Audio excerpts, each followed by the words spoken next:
Oh, hello there. It is just so wonderful to see you. My name is Frederick Banting, but, my friends, they just call me Fred.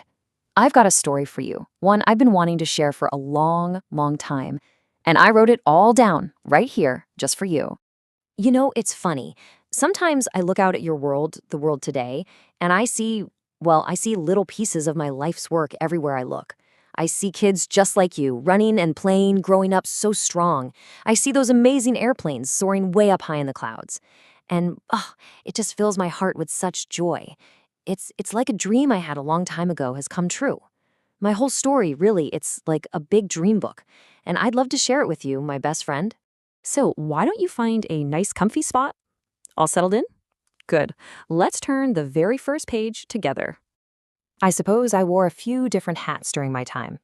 People know me as a doctor, of course, and as a scientist, always trying to solve tricky puzzles to help people feel better. But I was also a soldier. I served my country in two very big wars, and when I wasn't in a lab or a hospital, oh, my greatest joy was to pick up a paintbrush and just capture all the beauty of the world on a canvas. But before all of that, way before, I was just a boy.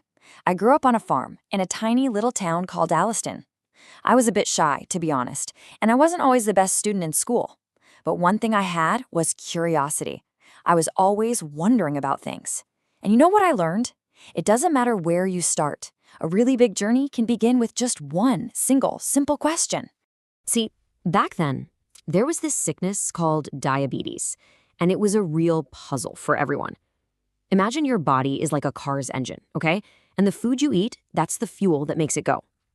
Well, for people with diabetes, it was like their engine just couldn't use the sugar from the fuel. It made them feel very, very tired and very, very sick. I had a very dear friend. Her name was Jane. She was just so full of life. But when we were about 14 years old, she got sick with diabetes. I had to watch my bright, wonderful friend get weaker and weaker, and there was nothing any doctor could do to help. It just broke my heart. And standing there feeling so completely helpless, this one question just planted itself deep inside my mind. Why? Why couldn't anyone help her? That question, well, it never, ever left me. Years went by. I became a doctor, but that question was always there. And the answer, well, it came to me in the strangest way, in the middle of the night. It just goes to show you, a great idea can pop up when you least expect it. I had just opened my very own doctor's office, but, not many patients were coming to visit. It was a very quiet time, which, well, it gave me a lot of time to think and to read all sorts of medical books and journals. One evening, I was getting ready for a talk I had to give, and I read this really fascinating article all about a part of the body called the pancreas. And as I read, a tiny little spark of an idea started to glow in my mind. And that little spark, whoosh, it turned into a flash of lightning. It was 2 o'clock in the morning, and I woke up right out of a deep sleep. I was fumbling around in the dark for a notepad and pencil, and I scribbled down this idea that just came to me in a dream. What if there was a kind of secret juice inside the pancreas? A juice that could help the body's engine finally use its sugar fuel again. It was just a little thought, but I just knew I had to try it. And that little scribbled note? Well, that started a grand adventure. I went to a big university in Toronto, and they gave me a tiny lab and a wonderful young assistant, Charles Best. We worked that whole summer through long, hot days and even longer nights. I tell you, it was hard work. So many of our experiments didn't work, but we just kept going. We were persistent. And finally, we did it. We created a pure version of that secret juice. We gave it to a very, very sick dog in our lab. Her name was Marjorie. And my friend, it worked.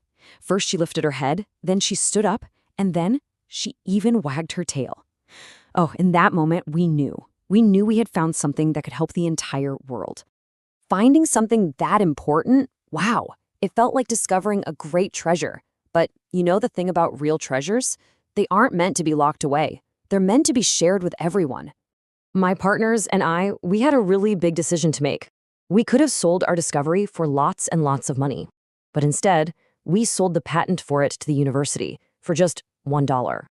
We wanted to make absolutely sure that this life-saving medicine, we called it insulin, could be made for everyone who needed it, no matter where they were. You see, I've always believed that some things, they're just too important to belong to one person. A discovery that can save a life, that's not my discovery. That belongs to all of us. It belongs to the world. A few years later, I was given a very famous award, the Nobel Prize. But I knew deep down I didn't do it all by myself. Charles Best, my young assistant, he was right there with me every single step of the way. So the very first thing I did, I shared my prize money with him. Because teamwork and being fair to your friends, well, that's what really matters most. But my story didn't stop with insulin. Curiosity is such a wonderful thing. It can lead you down so many different exciting roads. So here's my advice to you. If something interests you, follow it. Follow every single path. I also served my country as a medical officer in the Army. During one big battle, I was hurt, but I kept right on working, helping the other wounded soldiers. That taught me something important. Courage isn't about not being scared. It's about helping other people even when you're scared. For that, they gave me a special medal, the Military Cross, and I've treasured it my whole life. And to relax, I painted. I became great friends with a famous group of Canadian painters, and we'd travel to these far-off places just to capture the wild beauty of the land. Science, well, that helped me understand the world. But art helped me see its soul. It's so important to have something you do just for the pure love of it. My curiosity even led me to airplanes. You see, pilots flying these new, super-fast planes were having a big problem with getting dizzy. So I worked with a team, and we helped invent a special kind of flight suit, a G-suit we called it, that squeezed the pilot's legs to keep them safe and awake. It just goes to show you, if you see a problem, any problem at all, you can use that wonderful imagination of yours to help find a solution. And so, that's my story. The story of a curious farm boy, a sad memory of a friend, and a little idea that popped up in the middle of the night. My storybook is all finished now, my friend. But you know what the most exciting part is? Your story is just beginning. You have so many amazing gifts inside of you. Your curiosity, your ability to keep trying, your kindness, your wonderful imagination. Never, ever stop asking questions. Never stop trying, especially when things get hard. And when you discover something beautiful or wonderful, share it. So tell me, my best friend, what wonderful idea will you share with the world? I just can't wait to see what you do.